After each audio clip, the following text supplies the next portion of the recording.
믿음을 남겨야 합니다. 지금 많이 말씀하신 것입니다. 파란만장한 풍문에 정치 인생을 살았던 김종필 전 국무총리가 향년 92세로 어제 오전 별사하였습니다. 김종필 전 총리는 제가 어렸을 적부터 줄곧 들어왔던 이름입니다. 충청도의 별과 같은 존재였습니다. 김 전 총리는 제가 어릴 적 기억 속에도 국회의원을 몇 번이나 하셨던 분이고, 저희 부모님이 김종필 전 총리를 욕하면서도 항상 그분을 찍었던 기억이 납니다. 김 전 총리의 고향은 충남 부여입니다. 부여는 저의 고향이기도 합니다.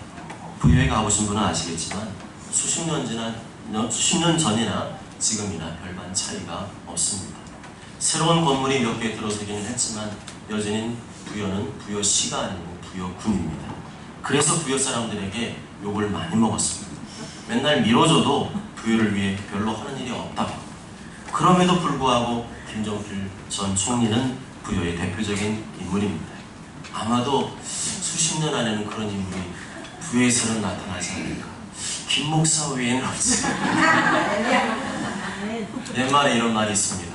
호랑이는 죽어서 가죽을 나누고 사람은 죽어서 이름을 남긴다. 호불호가 있기는 하지만 김종필 전 총리는 분명히 이름을 남겼습니다. 세상적으로는 성공한 인생을 살았다고 볼 수 있습니다. 그러나 그는 별세였습니다. 대한민국 정치사에 수많은 업적을 남겨서도 그는 모든 사람과 똑같이 피할 수 없는 길, 가야 하는 길, 곧 하나님의 심판대 앞으로 가게 되었습니다. 한 번 죽는 것은 사람에게 정해진 것이고 그 후에는 심판이 있습니다. 여러분이 이 말씀을 근거로 생각해 본다면 우리가 이 땅에서 이름을 남기는 것도 사실은 부질없는 일입니다. 죽어서 천국에 가지 못한다면 아무리 이 땅에서 이름을 남기고 수많은 업적을 남기고 많은 돈을 벌었어도 그게 무슨 소용이 있겠습니까? 하나님은 이르시되 어리석은 자여 오늘 밤에 네 영혼을 도로 찾으니 그러면 내 준비한 것이 누구의 것이 되겠느냐 말씀하셨습니다. 어리석은 자여, 아무리 알려줘도 듣지 않는 자는 어리석은 자입니다. 아무리 말해줘도 말귀를 못 알아먹는 자는 미련한 자입니다. 여호와를 경외하는 것이 지식의 근본이거늘 미련한 자는 지혜와 훈계, 하나님 말씀을 멸시하느니라 말씀합니다. 그러나 그것을 아는 사람은 지혜로운 사람입니다. 그것을 아는 사람이 똑똑한 사람입니다. 우리는 예수님 믿고 아는 사람들이기 때문에 김종필 전 총리보다도 더 똑똑하고 지혜로운 사람인 줄 믿습니다. 십자가의 도가 멸망하는 자들에게는 미련한 것이요 구원을 받는 우리에게는 하나님의 능력이라. 어깨를 활짝 펴고 사십시오. 당당하게 사십시오. 영생을 소유한 하나님의 자녀답게 자신감 있게 사십시오. 당신들이 아무리 대단해 보여도 죽으면 다 쓸데없는 일이야 라고 마음속으로 선포하며 사십시오. 그러면 세상 사람들이 불쌍해 보입니다. 걸치고 있는 사람일수록 그게 측은해 보입니다. 지옥이 눈앞에 아른거리고 있는데 그것도 모른 채 여전히 자기 잘난 맛에 사는 사람들, 속이며 남을 이용해 먹는 사람들, 온갖 욕심과 쾌락과 방종에 삶은 사람들이 너무도 불쌍해 보입니다.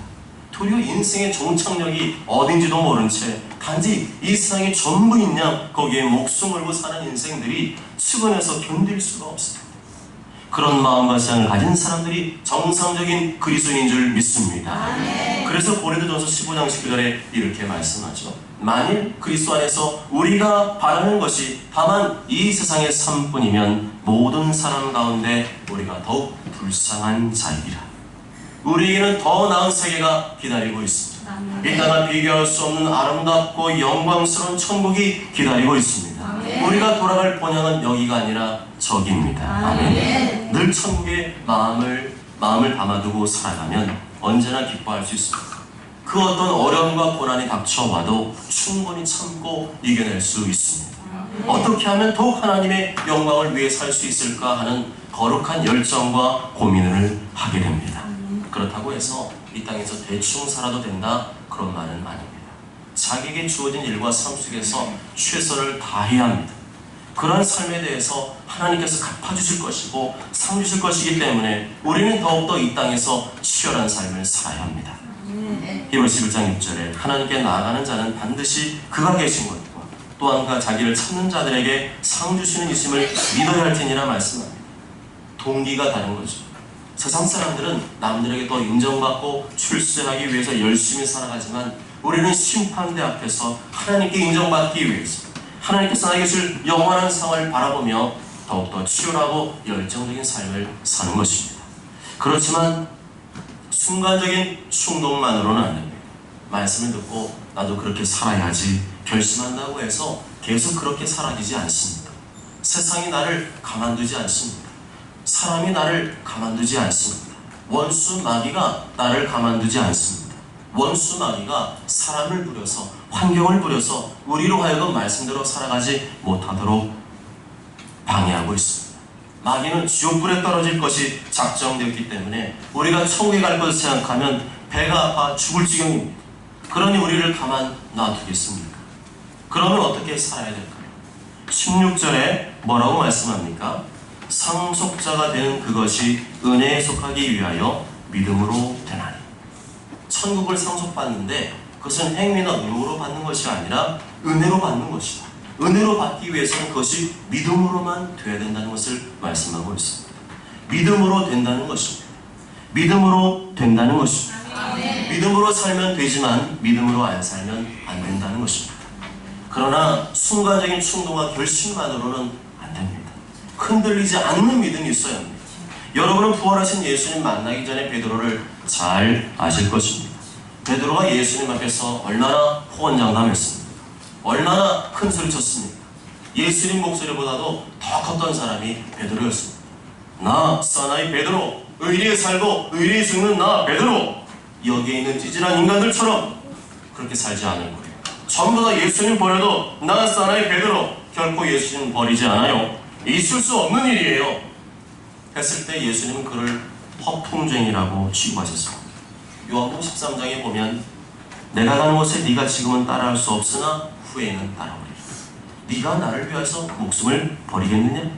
내가 진실로 내게 이르노니 다 몰기 전에 네가 3번 나를 부인하리라. 지금은 못한다는 거예요. 지금 네가 하고 싶어도 못한다는 거예요. 지금은 안 된다는 거예요. 왜요? 그의 믿음이 그만큼 되지 않는다는 거죠. 그 믿음 가지고는 막상 현실에 부딪히게 되면 너는 감당이 안 된다는 거예요. 나중에는 그렇게 할 수 있고 목숨까지 버리게 되겠지만 지금은 안 된다는 겁니다. 그리고 지금 너의 가장 큰 문제는 너 자신을 믿고 있다는 거예요. 호언장담하고 큰소리 치는데 누굴 믿고 하는 거예요? 아, 사나이 베드로가, 이 베드로가 그럴 수 없다는 거예요. 내가 누군데? 나 사나이 베드로 지금까지 그런 일 없어요. 그는 자기 자신을 믿고 하는 일이죠. 그러니까 안 된다는 겁니다. 무슨 말이죠? 하나님을 믿는 믿음이 없이는 안 된다는 겁니다. 믿음이 없이는 못한다는 겁니다. 아무리 주를 위해 살고 싶고 그렇게 살려고 노력을 해도 그럴 만한 믿음이 안 되면 할 수가 없다는 것입니다. 믿음으로 되나니. 고로 지금부터 뭘 하라는 걸까요? 믿음을 키우라는 겁니다. 믿음의 맷집을 기르라는 겁니다.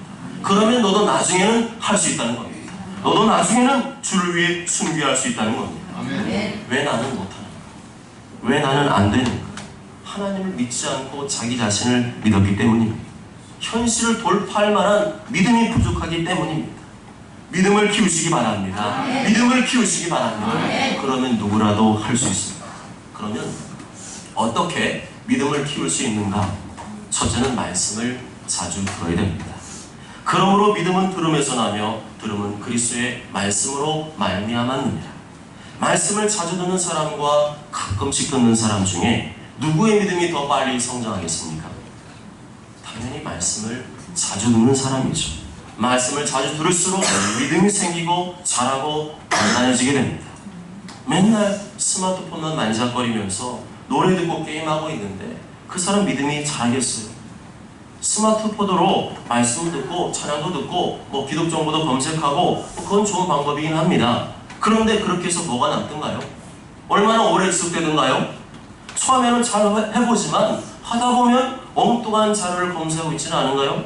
재미와 유혹거리를 찾아오고 있지는 않던가요? 신앙생활은 그래서 아날로그로 해야 됩니다. 약간 올드하게 해야 됩니다. 너무 쉽고 편리하게 신앙생활을 하려고 하는 것 자체가 함정입니다. 스마트폰을 켜서 귀로 듣는 것은 좋은 일입니다. 설교 말씀 듣고 성경 듣고 잘하는 겁니다. 하지만 스마트폰을 그 이상의 용도로 활용하기 시작하면 자신도 모르는 사이에 삼천포로 빠지게 됩니다. 내가 좋아하는 것만 따라가게 되고 재미와 흥미 위주로 따라가게 됩니다. 그러면 믿음이 자라는데 장애물이 될 수가 있습니다. 그래서 신앙생활은 귀로 해야 됩니다. 귀로 들어야 됩니다. 이것은 저의 경험이기도 하고 여러분의 경험이기도 할 것입니다. 성경도 그렇게 말씀하죠. 믿음은 들음에서 나며 들음은 그리스도의 말씀으로 말미암았느니라. 꼭 그래야 되냐고 의구심이 들 수 있습니다. 그러면 구식이고 너무 올드하다고 무시할 수도 있습니다.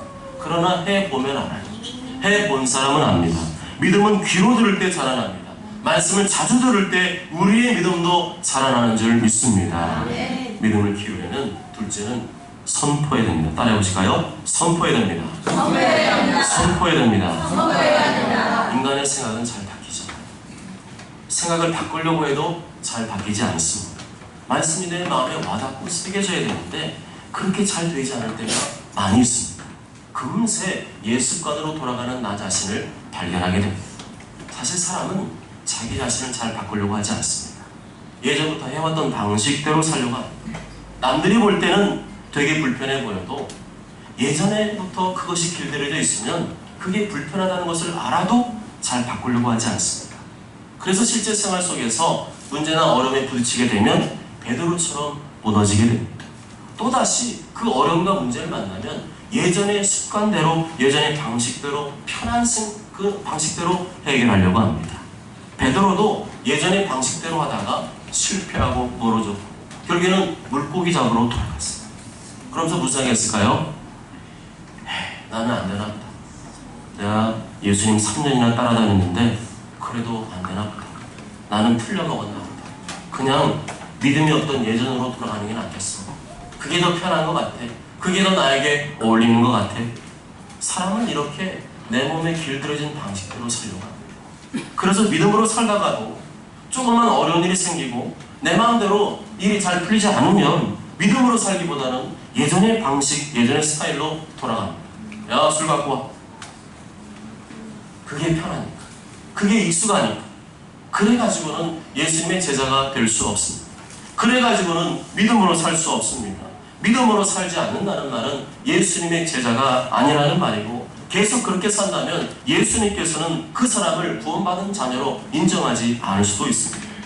너희는 나를 불러 주여주여 하면서도 어찌하여 내가 말하는 것을 행하지 아니하느냐? 나 너로 주여주여 하는 자마다 다 청해 들을 것이 아니요 다만 하늘에 계신 내 아버지의 뜻대로 하는 자라야 들어가리라. 그러면 어떻게 될까요? 어떻게 하면 좀 더 빠르고 확실하게 믿음이 성장하고 그렇게 살아갈 수 있을까요? 그런 방법이 있기는 한가요? 그런 방법이 있는 것 같아요? 있습니다. 믿음의 말을 하면 됩니다. 믿음의 선포를 하면 됩니다. 왜냐하면 우리 혀에는 힘이 있기 때문인 줄 믿습니다. 3월 18장 21절에 이렇게 말씀하죠. 죽고 사는 것이 생과 사가 혀의 힘에 달렸나니 혀를 쓰기 좋아하는 자는 혀의 열매를 먹으리라. 죽고 사는 것, 생과 사의 문제가 어디에 달려있다고요? 혀에 힘에 달려있습니다. 내가 쉽게 내뱉는 말들을 얕잡아보는 순간 망하는 길, 죽음의 길로 갈 수 있다는 거예요. 야고 3장 4절에 혀를 이렇게 비유하죠. 또 배를 보라. 그렇게 크고 광풍에 밀려가는 것들을 지극히 작은 키로서 사공의 뜻대로 운행하나니 이와 같이 혀도 작은 지체로 돼 큰 것을 자랑하는도다. 혀는 큰 배의 키와 같습니다. 배 후미에 보면 예전에는 돛단 배는 이렇게 그저 방향을 틀었잖아요. 근데 큰 배는 이렇게 방향틀을 틀어서 배 후미에 있는 이 키를 통해서 방향을 잡습니다. 아주 조그만 키이지만 키가 어떻게 움직이느냐에 따라서 배의 방향이 좌우됩니다. 키가 움직이는 대로 오른쪽으로 가기도 하고 키가 움직이는 대로 왼쪽으로 가기도 합니다. 혀가 그렇다는 거예요. 우리 인생의 방향도 혀에 달려있다는 것입니다. 하나님께서 우주 만물을 창조하실 때 말씀으로 창조하셨습니다. 병자를 고칠 때 말씀으로 하셨습니다. 기적을 일으키실 때 말씀으로 하셨습니다. 혀는 우리가 생각하는 것보다 엄청난 힘과 권세를 가지고 있습니다. 그렇다면 지금 내 인생의 결과는 무엇에 의해 움직였다고 해도 과언이 아닐까요? 바로 혀입니다. 우리가 내뱉은 말들입니다. 내가 지금껏 여태껏 무슨 말을 하고 살아왔느냐의 결과가 현재 나의 모습이라는 것입니다. 아멘. 아멘. 혀를 잘 사용하시기 바랍니다. 아멘. 말수를 줄이시고 더러운 말이나 추악한 말, 욕설은 입 밖에도 내지 마시고 믿음의 말을 하시기 바랍니다. 아멘. 사랑의 말 하시기 바랍니다. 아멘. 소망의 말 하시기 바랍니다. 아멘. 구약의 광야 시대에 이스라엘 백성들은 툭하면 부정적인 말을 내뱉었습니다. 툭하면 안 된다는 말을 했습니다. 툭하면 원망하고 불평한 말을 쏟아냈습니다. 그 결과 어떻게 됐습니까? 자기들이 말한 대로 되었습니다. 민수기 14장 28절에 그들에게 이르기를 여호와의 말씀에 내 삶을 두고 맹세하노라. 너희 말이 내 귀에 들린 대로 내가 너희에게 행하리라. 너희 말이 내 귀에 들린 대로 내가 행하리라. 하나님께서 무엇을 듣고 계신다고요? 우리의 말을 듣고 계십니다. 우리의 말을 듣고 계시다가 우리가 말한 대로 해주신다는 겁니다. 너희 말이 내 귀에 들린 대로 내가 행하리니. 아멘. 이것을 거꾸로 뒤집어서 생각하면 믿음의 말을 하면 된다는 결론이 나옵니다. 아멘. 믿음의 말, 긍정의 말 자꾸 사용하면 하나님께서 내 귀에 들린 대로 그렇게 해주겠다는 것이죠. 실력이 부족해도 조금은 내가 미흡한 면이 있어도 믿음의 말을 하면, 계속 입에서 믿음의 말을 하면 그 말에 힘이 있기 때문에, 권세가 있기 때문에, 또 하나님 들으시기 때문에 그 말한 대로 되게 해주신다는 것입니다. 너희 말이 내 귀에 들린 대로 내가 너희에게 행하리니. 믿음을 키우려면 셋째는 기도해야 됩니다. 누가복음 22장 32절에 그러나 내가 너를 위하여 네 믿음이 떨어지지 않기를 기도하였다 말씀입니다. 믿음은 가만히 있지 않습니다. 믿음은 인격이에요. 내가 믿음의 길을 따라가면 믿음이 성장하고 믿음의 길을 안 따라가면 믿음이 자라지 않습니다. 그래서 예수님 이 말씀도 하셨죠. 그래서 먼저 된 자가 나중된다. 나중된 자가 먼저 된다. 믿음은 왕도가 없습니다. 믿음은 장담할 수 없습니다. 예수님 말씀에 의하면 믿음이 떨어질 때, 그럴 때가 있는데 뭘 하라고 말씀합니까? 기도하라고 말씀합니다. 기도를 하면 믿음이 살아나고 회복되지만 기도를 하지 않거나 중단하게 되면 믿음이 떨어진다는 거예요. 결국에는 예수 믿음으로 구원받았지만 그 이후의 삶들은 전부 다 나에게 달려있어요. 내가 어떻게 하느냐가 사실은 지금 나의 모습입니다. 내가 얼마나 그동안 기도해왔는가, 얼마나 내가 믿음의 말을 하며 살아왔는가, 얼마나 내 생각이 믿음의 생각을 하며 살아왔는가, 그 결과가 지금 나의 모습이라는 겁니다. 그래서 예수님이 중보기도 해주셨다는 거죠. 믿음 떨어지면 안 된다. 믿음 떨어지면 안 돼. 그러면 다 떨어지는 거야. 예수님이 믿음이 떨어지지 않기를 기도하였다 말씀합니다. 왜 베드로가 마귀의 시험에 들고 예수님을 배신하게 되었습니까? 기도하지 않기 때문에. 마태복음 26장 41절에 시험에 들지 않게 깨어 기도하라. 마음에는 원이로되 육신이 약합니다. 마음적으로는 믿음을 따라 살고 싶다는 거예요. 마음적으로는 주님 말씀한 대로 살고 싶다는 거예요. 그런데 육신을 가지고 있기 때문에 그렇게 살기가 쉽지 않다는 거죠. 현실적인 위협이나 문제가 닥쳐오게 되면 우리는 영적인 것을 생각하기보다는 육신의 안전, 육신의 평안, 육신의 만족을 먼저 생각하게 된다는 겁니다. 이렇게 기도할 때인데 기도하지 않으면 절여된 배추처럼 쭉 늘어지게 됩니다. 삶의 문제와 어려움 앞에 원망과 불평이 터져나옵니다. 그렇게 되면 하나님의 영광이고 뭐고 그 어떤 의욕이나 열정도 생기지 않기 때문에 금세 시험에 들게 됩니다. 마귀가 내 인생을 마음대로 주무르게 되죠. 육신이 원하는 대로만 살게 됩니다. 그런데 그것을 이기고 극복하는 비결이 뭐라고요? 바로 기도에 있는 줄 믿습니다. 기도에 있는 줄 믿습니다. 기도하면 살아나고 기도 안 하면 죽는 거예요. 기도할 때 하나님이 도와주십니다. 성령님이 임하시고 하늘의 능력이 임하고 할 수 있다는 믿음을 주시기 때문에 기도야말로 우리의 믿음을 지키고 성장시키는데 가장 중요한 통로가 되는 줄 믿습니다. 그러면 이러한 믿음의 본을 보여준 사람이 누구인가? 오늘 본문에 보면 아브라함이 나오고 있습니다. 17절과 18절 다 함께 읽겠습니다. 17절 18절 시작. 기록된 바 내가 너를 많은 민족의 조상으로 세웠다 하신과 같으니 그가 믿은 바 하나님의 죽은 자를 살리시며 없는 것을 있는 것으로 부르시는 이시라. 아브라함이 바랄 수 없는 중에 바라고 얻었으니 있는 일에 후손이 이가 되리라 하신 말씀대로 많은 민족의 조상이 되게 하여 하시니라. 아멘. 아브라함 믿음이 어땠어요? 자를 살리시는 하나님, 없는 것을 있게 하시는 하나님으로 믿었습니다. 18절에 보면 바랄 수 없는 중에도 하나님을 바라고 믿었습니다. 그리고 그것을 현실 속에서 입증해 보였습니다.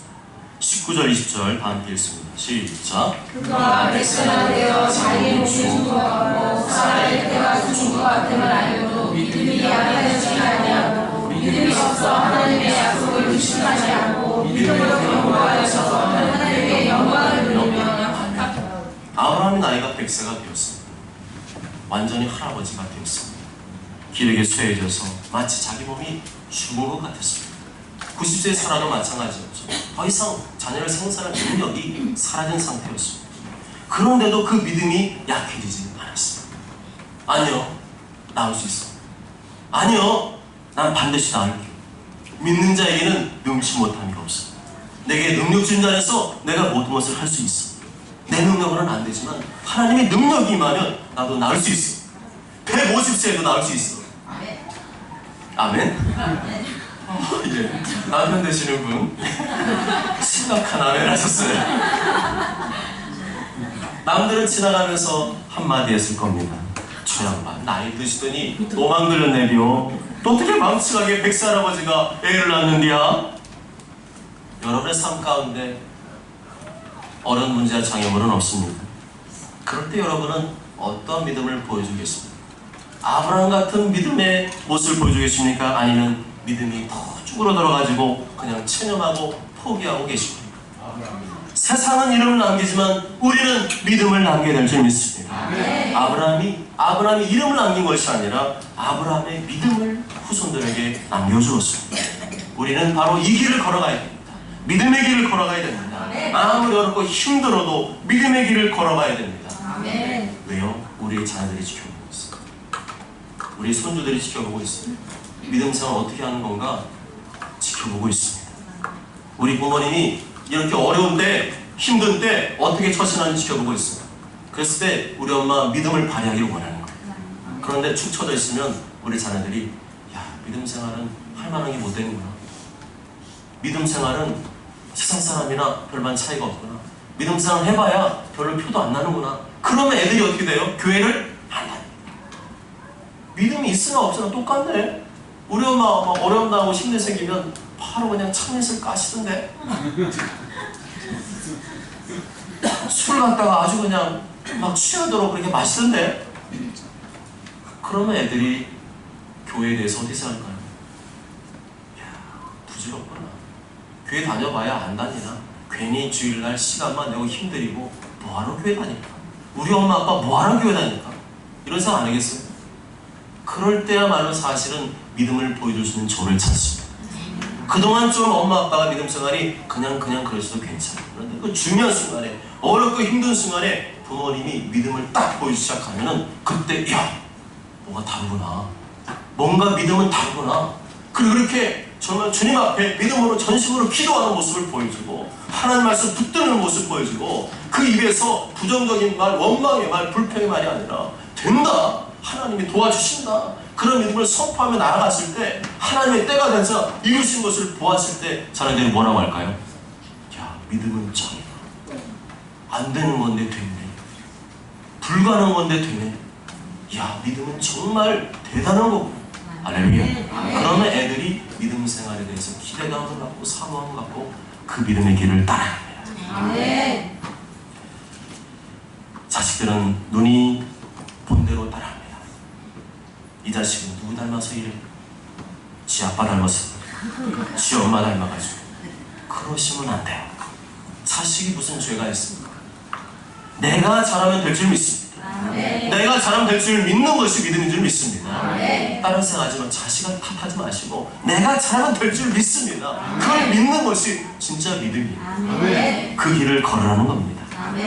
아무리 옆에서 수군대고 회방해도 아무리 나에게 주는 환경이 어렵고 힘들어도 불가능해 보여도 그래도 약해지지 않은 우리 엄마의 믿음, 그래도 변함없는 우리 아빠의 믿음, 이것이 바로 아브라함이 우리에게 보여준 믿음인 줄 믿습니다.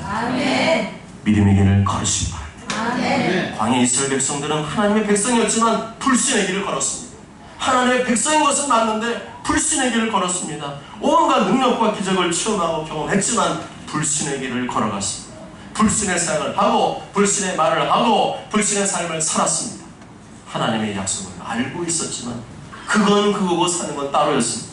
하나님 그 말한 대로 가나안 땅에 못 들어가고 광야에 쓰러져 죽게 되었습니다. 그래서 따로 국밥 아세요? 따로 국밥. 밥 따로 국 따로가 따로 국밥. 믿음 생활은 따로 국밥으로 드시면 안 돼요. 믿음 생활은 밥을 말아서 먹어야 될 줄 믿습니다. 따로 국밥 신앙은 위험합니다.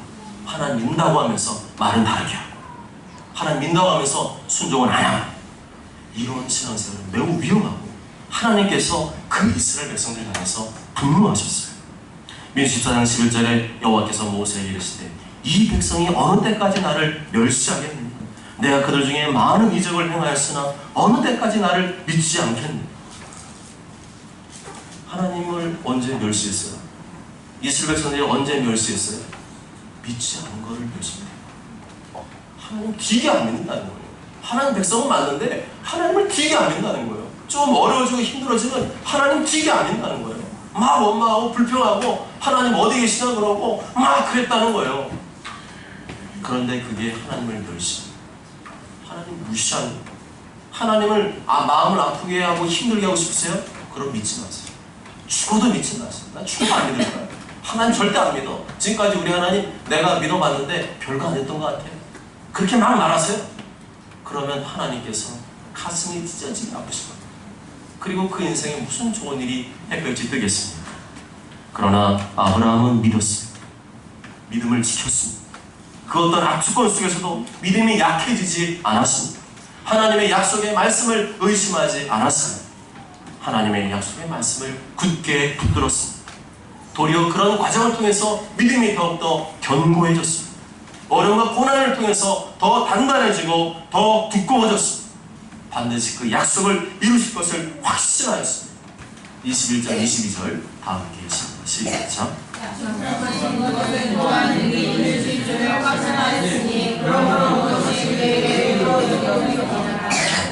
하나님 우리의 무엇을 보고 의롭다고 여겨주실까요? 예수님 안 믿어도 의롭다고 여겨주실까요? 예수님 믿지 않고 바르게 살고 착하게 살아도 그것은 하나님이 원하시는 의의 기준입니다. 죄 없다 하지 않으신다는 말. 다른 건 부족해도 나의 죄를 십자가에서 죽으시고 부활하신 예수님 믿을 때 그 믿음을 의롭다고 인정해 주신다는 것입니다. 그런데 그 원리는 예수님 믿을 때 한 번 끝나는 게 아닙니다. 그때 믿어서 의롭다, 너 하나님 자녀로 삼아주겠다, 그것을 끝나는 것이 아닙니다. 그 믿음의 원리는 계속 이어져야 될 줄 믿습니다. 죽을 때까지 그 믿음으로 살아야 될 줄 믿습니다. 그래서 칭의는 날마다 일어나야 돼요. 날마다 예수님 믿는 것, 날마다 하나님 믿는 것, 그것이 바로 의롭다 여기시는 사람의 바른 자세입니다. 그리고 그 아브라함의 믿음이 아브라함이 한 번 믿고 의롭다 여김 받은 게 아니에요. 계속해서 어렵고 힘든 중에 하나님을 믿었던 것, 그 믿음을 가리켜서 의롭다고 여겨주셨다는 것이죠. 아멘. 23절 25절 다 함께 읽습니다. 시작. 그에게 의로 여겨졌다 기록된 것은 아브라함을 의한 것이다. 의로 여기시는 우리도 이러하니 우리 주를 죽은 자와 그래서 살리신 이를 믿는 자니라. 예수는 우리가 범죄한 것 때문에 주이 되고 또한 우리를 의롭다 하시기 위하여 사셨느니라. 아멘. 칭의는 믿음을 통해서만 가능합니다. 예수님을 믿을 때 의롭다고 인정해 주십니다. 하나님께 의롭다 여김 받는 방법은 그것밖에 없다는 거예요. 믿음밖에는 없다는 거고 믿음만이 하나님을 기쁘시게 한다는 것입니다.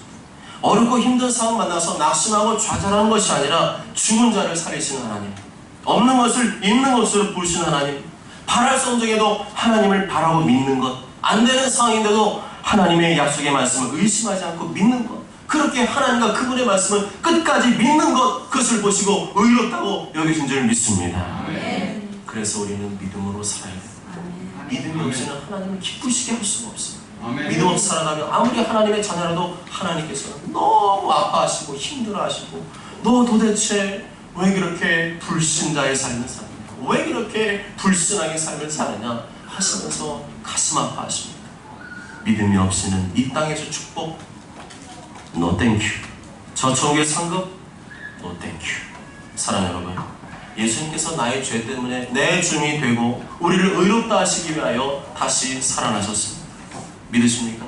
아멘. 그렇다면 그걸로 충분해요. 모두 다 동일한 은혜를 주셨습니다. 아멘. 죽은 자를 살리시는 하나님을 믿을 수 있을 정도라면 여러분 믿음은 대단한 거예요. 아멘. 이미 믿음으로 순종할 준비가 되어 있는 상태입니다. 아멘. 이미 믿음의 씨앗이 여러분의 속에 숨겨져 있습니다. 아멘. 그래서 눌리지 말라요. 사람이나 관계에 눌리지 마시고 그 믿음을 꺼내어서 선포하시기 바랍니다. 더러운 말, 추한 말, 미움, 원망, 불평의 말 입 밖에도 꺼내지도 말고 장자권 규제에 나오는 대로 계속해서 믿음으로 선포하시기 바랍니다. 있을지어다, 잘될지어다, 치유될지어다, 회복될지어다, 복이 있을지어다, 충만할지어다, 정복할지어다, 다스릴지어다, 평안할지어다, 순종할지어다, 감사할지어다, 그대되니라 주와 따라.